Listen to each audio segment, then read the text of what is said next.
Halo bro, berjumpa dengan Nurman di sini dan pada kesempatan kali ini saya akan menceritakan pengalaman saya mendapatkan uang kira-kira 10 juta setelah saya kena PHK. Hanya beberapa hari, mungkin sehari mungkin, saya lupa, mungkin 2-3 hari. Dan setelah itu saya mendapatkan pelan-pelan nih ratusan dolar, ribuan dolar yang bisa saya kerjakan di rumah saja dan menjadi pekerjaan tetap. Kita kerja di rumah, kita menghasilkan di rumah, kita menjadi bosnya sendiri di rumah. Jika Anda ingin tahu, ingin mendapatkan inspirasi bagaimana cara saya merintis ini semua, tontonlah video ini sampai selesai. Ya, jangan lupa subscribe.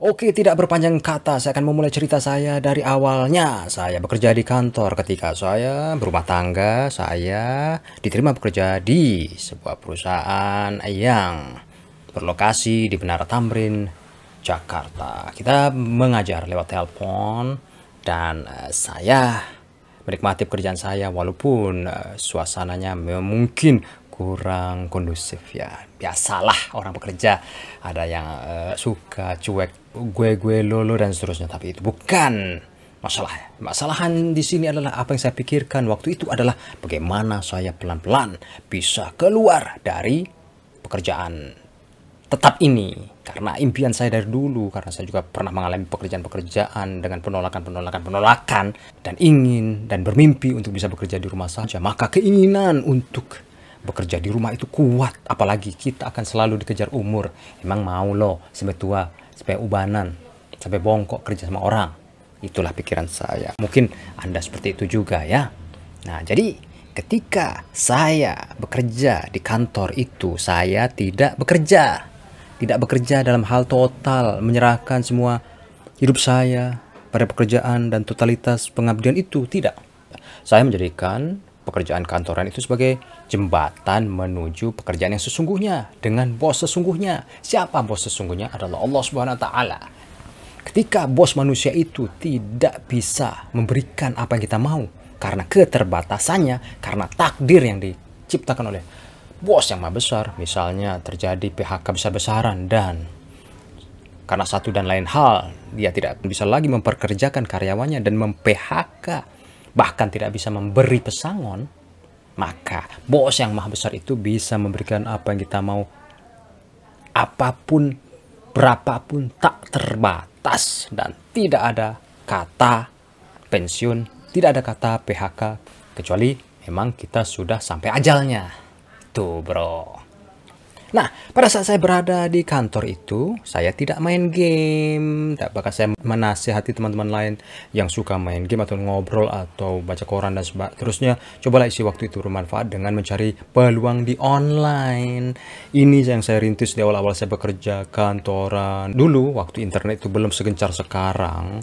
Ketika saya belum punya laptop, saya selalu pergi ke warnet, pulang kerja ke warnet. Minggu siang itu ke warnet bolak-balik dan mencoba mencari uang dengan blogging, menulis, pay to write itu di awal-awal mula internet itu kan nggak salah. Dulu pekerjaan seperti itu bisa menghasilkan 10 dolar kecil ya. Memang susah awalnya, susah. Walaupun saya dapat sekali waktu itu 10 dolar, tahun berapa itu di awal-awal karir, di awal-awal dulu ya. Di awal-awal saya bekerja di kantor dan saya juga bekerja di rumah. Ya, 10 dolar. Kemudian kita mencari situs-situs freelance. Situs-situs freelance itu sebagai antisipasi jika kita nantinya dikeluarkan atau kita mem-PHK kita sendiri, kita sudah punya pijakan. Nah, saya bergabung di yang namanya odes.com. Odes.com itu sekarang namanya upwork.com. Itu tempat saya menghasilkan ratusan dolar hingga ribuan dolar. Walaupun sekarang saya tidak merekomendasikan kepada Anda. Kenapa? Karena sekarang di upwork.com itu ketika kita ingin ngebit, ya di situ ada ngebit, ada pekerjaan dari seluruh dunia dan kita bersaing untuk mendapatkannya, tapi kita harus bayar. Nehi itu judi. Ya, tapi kalau Anda ingin mencobanya silakan, saya tidak larang. Kemudian saya fokus di sini, bekerja dengan sebaik-baiknya, tidak terlalu menunjukkan prestasi karena ya biasalah bekerja kantoran itu ada yang sikut kanan sikut kiri, menjilat, aduh, yang dari jauh menatap tajam ke kita dan kita sakit.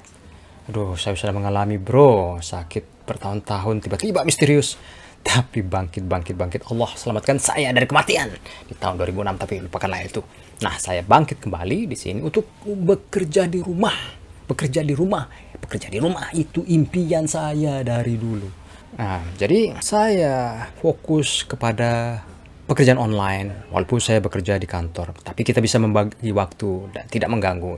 Anda juga bisa melakukannya dengan membagi waktu bekerja di rumah dan kantor itu dengan pelan-pelan, dengan mengambil proyek kecil-kecil seperti saya. Ya, menulis $10, $5, $10. Ketika anak saya yang terakhir lahir itu saya mendapatkan $100 dari menulis. Itulah yang membantu saya untuk membayar biaya persalinan istri saya pada anak bungsu saya itu. Disinilah keajaiban terjadi. Ketika ada satu masalah dengan rentenir, saya jatuh, tapi kita bangkit lagi dengan banyak sedekah. Kita sedekahkan harta kita ke saat terpuruk itu, maka Allah memudahkan jalan. Maka saya pun kemudian terus belajar dari internet itu, mendapatkan penghasilan dari menggambar, membuat animasi. Anda tahu whiteboard animations, video animasi, gambar tangan yang kelihatan gambarnya untuk berbagai macam promosi bisnis-bisnis di internet itu. Ya, dulu tidak semudah sekarang. Dulu kelihatan tradisional itu, ya, dilakukan di studio. Itu yang jadi pikiran saya, bagaimana saya bisa membuat seperti itu. Dan kalau kita buat orisinil, gambar sendiri, bukan dari software, kita akan bisa mendapatkan uang banyak. Dan begitulah kenyataannya. Saya mendapatkan uang dari situ. Itu awalnya, ya, rintisannya. Anda bisa mencontek apa yang saya lakukan di sini.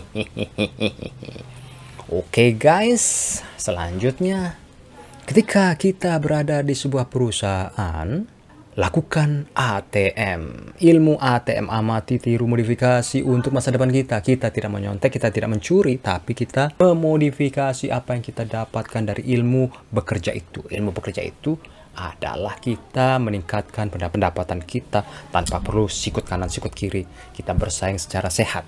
Jadi kita amati bagaimana cara kerja perusahaan itu, bagaimana dia mendapatkan uang. Kita training diri kita untuk bisa mendapatkan juga seperti itu dengan cara kita sendiri karena ilmunya sudah tersedia. Kemudian kita modifikasi. Jadi pelan-pelan ketika kita bekerja di kantor itu, kita juga bekerja di rumah yang serupa, tapi beda. Tahu nggak maksudnya? Mengambil sampel dari apa yang kita dapatkan di kantor, dengan keahlian kita, dengan bahasa kita sendiri, dengan penawaran kita sendiri, ya, kita menggait klien-klien itu. Itu yang saya lakukan di situ, bro. Nah, jadi itu adalah persiapan kita ketika nantinya hal-hal yang tidak terduga terjadi. Misalnya PHK. Jadi ketika PHK kita sudah siap. Saya adalah termasuk orang yang pengecut, penakut, tidak pernah memberanikan diri untuk menawarkan berhenti kerja. Ya, biasalah, lumrah, wajar. Mungkin 90% orang atau mungkin 80% lah tidak berani untuk resign. Apalagi dalam kondisi kita berada dalam comfort zone, kita tidak berani resign. Ya, tapi akhirnya keadaanlah yang memaksa saya untuk di PHK. Saat itu, bro, sedih, iya sedih. Tapi tidak begitu sedih ketika saya berhadapan dengan manajemen tempat saya bekerja dan memutuskan, Pak, Anda tidak dipakai lagi di sini. Saya merasa lega. Campur-campur, sedih, lega, bingung, dan gembira. Sedih, bingung, gembira, bercampur-campur. Sedih, bingung, khawatir, gembira, dan penuh dengan khayalan-khayalan di masa depan. Kita akan melangkah ke hal-hal baru yang akan kita lakukan sendiri tanpa gaji. Kita akan menjadi lebih kuat untuk bertahan hidup. Nah, makanya ketika terjadi PHK, alhamdulillah saya menerimanya dengan ikhlas karena sudah takdir. Dan walaupun kita mungkin tidak dikasih pesangon yang luar biasa, tidak. Saya alhamdulillah oleh kantor saya diberi laptop, itu sudah cukup, itu lebih dari cukup, itu bisa menyambung hidup.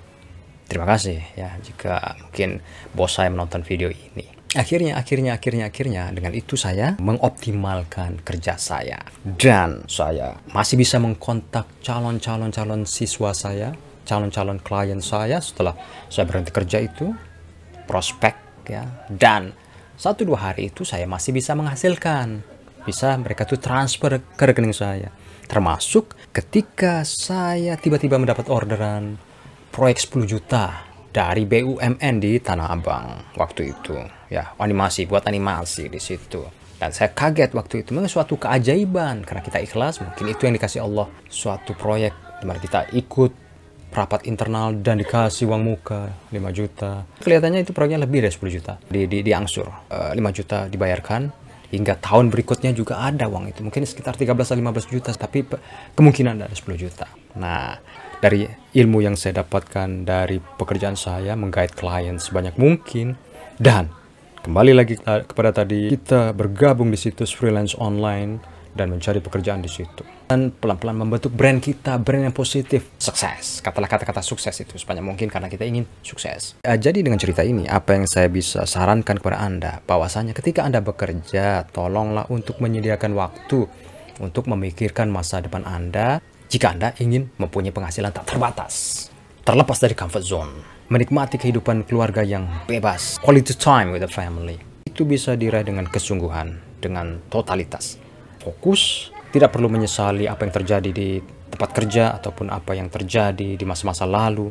Itu sudah jalannya ke sini agar Anda bisa menjadi sukses pula. Sedikit yang bisa saya bagikan pada Anda. Jika Anda ingin bertanya dari cerita saya ini, silakan Anda bagikan video ini juga. Terima kasih. Subscribe channel ini ya, like. Kita akan jumpa lagi di lain kesempatan. Salam sukses.